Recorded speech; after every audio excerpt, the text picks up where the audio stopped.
Bonjour à tous et bienvenue sur cette chaîne. Bon, l'objectif de cette vidéo est de corriger la partie fonction concernant les exercices en PHP. Donc, comme d'habitude, on va créer notre dossier par 4.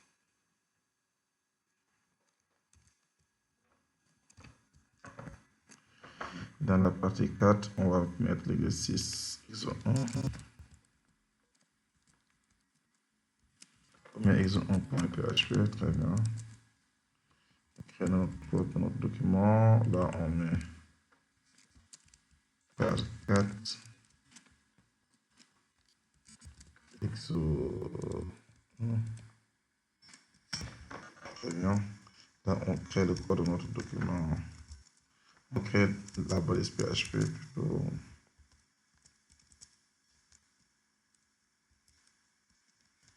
Très bien. Là, on dit fonction de conversion de température. Crée une fonction convertir Celsius en Fahrenheit qui prend une température en argument en Celsius et retourne la valeur en Fahrenheit. D'accord. Pour créer une fonction, on met fonction espace le nom de la fonction. Le nom de la fonction ici, c'est convertir Celsius en Fahrenheit. Très bien. Maintenant, la fonction prend en paramètre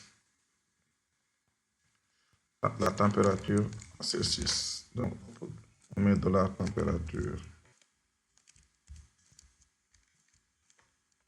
Celsius. Très bien. Maintenant, que doit retourner la fonction? La fonction doit retourner la température en Fahrenheit. Maintenant, c'est quoi la formule? Bon, on l'avait fait ici. Pour convertir une température de Celsius en Fahrenheit, on met 9/5 multiplié par la température en Celsius plus 32. Donc là, on va mettre return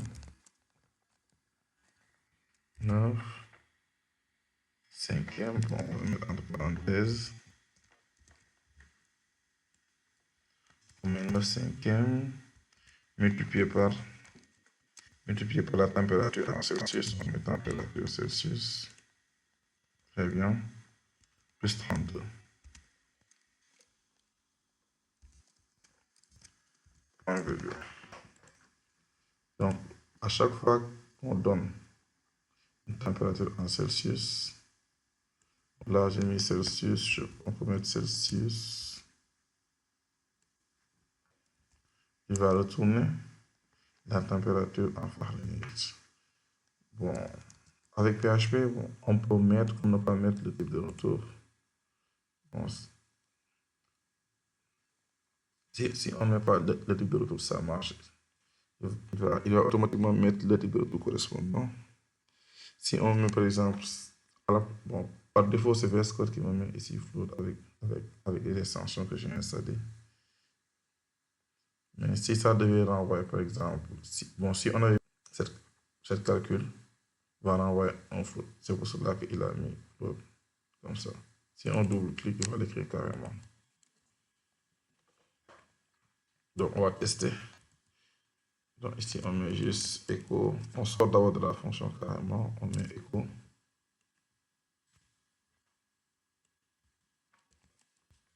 Convertir Celsius en Fahrenheit. Comme la fonction va renvoyer un réel, donc on peut utiliser echo pour afficher ce que renvoie la fonction. On va prendre ici la température en Fahrenheit, on met 30.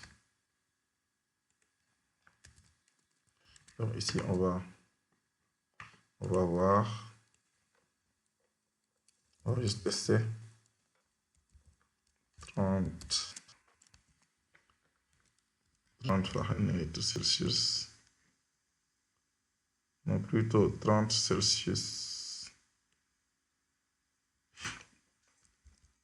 30 Celsius tout Fahrenheit. Normalement, ça va donner 86. Donc si on teste, normalement, il doit afficher 86. Très bien, là, il a bien calculé 30 degrés en Celsius. Maintenant, ici, ce que je vous parle, là, le type de retour, c'est float. C'est bon. Maintenant, ici, si on avait mis par exemple string, la place de float, dès qu'on va. D'accord, bon, on est à la partie 2. Fonction de calcul de la surface d'un rectangle. Crée une fonction calculer surface rectangle qui prend la longueur et la largeur en paramètres et retourne la surface. D'accord? Donc, on va créer exo2.php.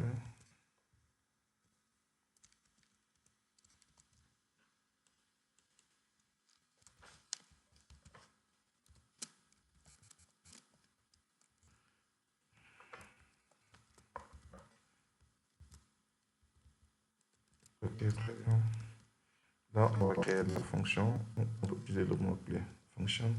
Aussi, il y a un raccourci. Si on met FUN, après on tabule, automatiquement, il nous crée le code de la fonction. Ici, function name, le nom de la fonction. On a dit calculer surface rectangle. Donc, on met ici calculer surface rectangle. Très bien. Là aussi, on a la possibilité de mettre le type de retour. Normalement, là, la surface va renvoyer quoi? Va renvoyer. Ça peut renvoyer un float. Donc ici, on met type de retour. C'est-à-dire que la fonction va renvoyer ici un réel. On nous a dit aussi que cette fonction prend deux arguments, la longueur et la largeur. Donc ici, on peut mettre $longueur, virgule, $largeur. Maintenant, si on veut aussi, on peut mettre les types au niveau des paramètres des fonctions. Ça, c'est disponible depuis PHP 7. Donc, bon, on peut mettre float pour dire qu'on a forcément la longueur en float. La largeur aussi, on met float. Très bien. Donc ici, on doit renvoyer la surface. Surface du rectangle égale longueur multipliée par largeur. Donc là, on peut mettre return de la longueur multipliée par $largeur. On va tester la fonction, on met echo calculer surface rectangle. Donc là, on va mettre, on va donner comme longueur 10, comme largeur 3. Après, on va tester.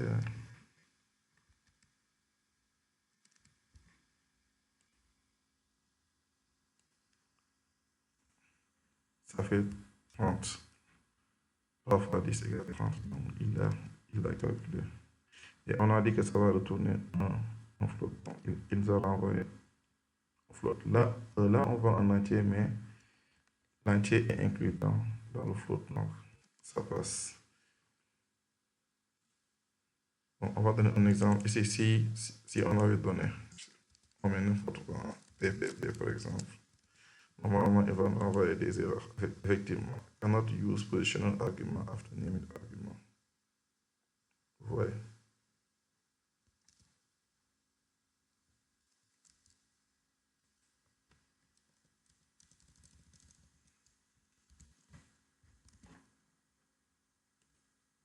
Effectivement, là on a un problème de type. On a demandé de mettre un float comme argument pour la longueur et on a mis des chaînes de caractères. Donc ça va nous envoyer des erreurs. Donc ici on va le faire. On peut mettre par exemple 3.5. Longueur 3.5, largeur on met 1.5. Si on calcule aussi, ça passe égal 5,25. Maintenant, supposons, on va donner un exemple. Au niveau des paramètres, on va mettre int Et là, on met int. N'est-ce pas? Maintenant, on donne comme argument longueur 3.5 et largeur 1.5.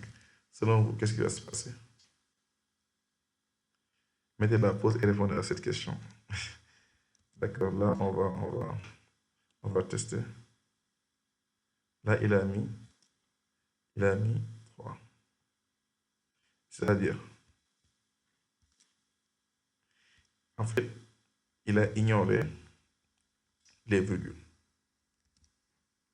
Comme on a mis ici int longueur, c'est-à-dire pour la longueur, on va donner un entier, pour la largeur, on va donner un entier.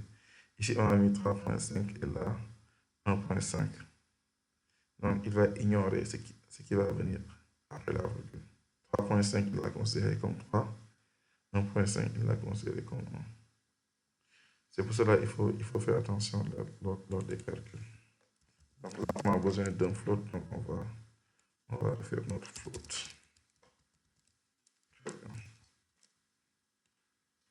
5.25. Bon, là, on va passer rapidement à l'exercice 3. Fonction de vérification d'un nombre pair. Crée une fonction pair qui retourne true si un nombre est pair, sinon false. Donc, très rapidement, on va créer notre fichier exo.php.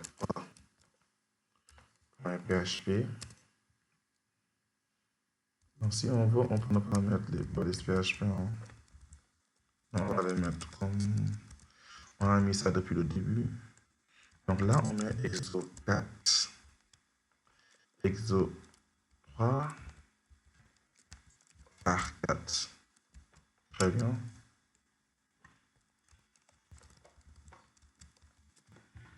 Très bien. On met un trait. Là, on va créer notre fonction. Comment s'appelle la fonction? On a dit que la fonction s'appelle pair. Donc, on met pair.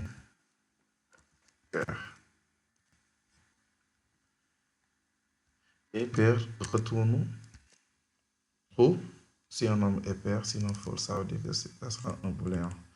Donc ici, on va mettre bool comme de retour. Là, on peut mettre un nombre. On met $nombre. Maintenant, quand est-ce qu'on dit qu'un nombre est pair? On dit qu'un nombre est pair si le reste de la division de ce nombre par 2 est égal à 0. Donc, pour vérifier cela, on met if $nombre modulo 2 est égal à 0. Ça veut dire que si le reste de la division de nombre par 2 est égal à 0, ça veut dire que le nombre est pair. Très bien. Donc, on va retourner true. Le cas échéant, qu'est-ce qu'on fait? On va retourner false. Donc, on met return false. Bon, on va récapituler. Ici, on a créé une fonction pair qui peut en mettre un nombre. On peut mettre float si on veut pour dire ça. On doit carrément mettre un nombre de float bien int. Car on avait dit que int est inclus dans float. Très bien. Maintenant, il vérifie si le reste de la division du nombre par 2 est égal à 0, ça, il va retourner true, sinon false. Donc, on va tester la fonction. Ici, on va utiliser var_dump. On va utiliser var_dump. On met pair. Entre parenthèses, on va mettre 2. Bon, ici, on va utiliser var_dump pour voir bon, qu'est-ce que ça retourne, c'est quel type et quelle est la valeur. Car si on avait mis ici echo, bon, echo, quand une fonction envoie un booléen, si c'est true, il va mettre 1. Si c'est fausse, il ne va rien afficher. Mais avec var_dump, il va nous donner tous les détails de ce que retourne la fonction. Ok, là, on a mis var_dump et pair nombre 2. On teste. Ok, là, on va actualiser. Ici, bool, true. Il a retourné un booléen et c'est true. Effectivement, 2 est un nombre pair. Là, on va essayer avec un nombre impair, 5 par exemple. Normalement, il va renvoyer false. Maintenant, c'est comme ce que je disais. Hein. Si on utilise echo, bon, on ne va pas. C'est pas trop ça, quoi. On va voir. Mais echo et pair. Si on met 2 à la place de true, il va renvoyer 1. Maintenant, si c'est false, il ne renvoie rien. Voilà. Maintenant, dans ce cas-là, pour tester la fonction, on va donc et plus adapter. Juste pour tester notre fonction. Ok, très bien.